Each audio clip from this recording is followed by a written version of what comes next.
Hey everyone, welcome back to Lovely Tips. Today, we're going to tackle a topic that's crucial for a peaceful and healthy home: avoiding bedbugs. These tiny pests can be a real nuisance, but fear not. We've got some tried and tested tips to keep them far, far away. Let's dive in.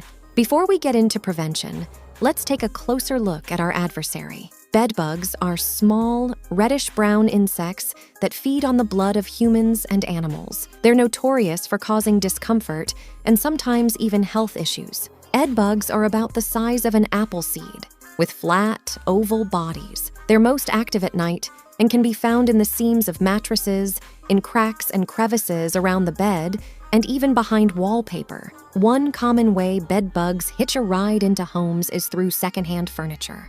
If you're bringing in used furniture, be sure to inspect it thoroughly. Look for any signs of infestation, like live bugs, shed skins, or tiny reddish-brown fecal spots. Now, let's talk about protecting your bed, the favorite hiding spot for these pests.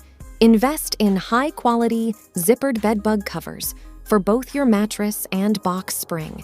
These covers not only prevent bedbugs from getting in, but also trap any existing bugs inside, eventually leading to their demise. Clean and clutter-free environment is crucial in bedbug prevention.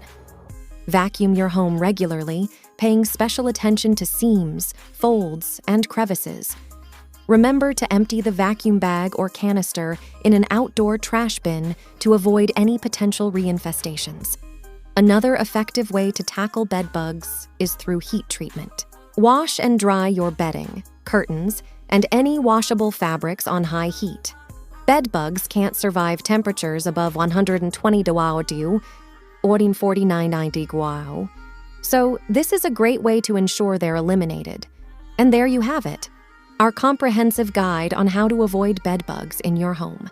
Remember, prevention is the key, so stay vigilant. If you found this video helpful, don't forget to give it a thumbs up and share it with your friends. Subscribe for more tips on maintaining a healthy and happy home. Until next time, take care.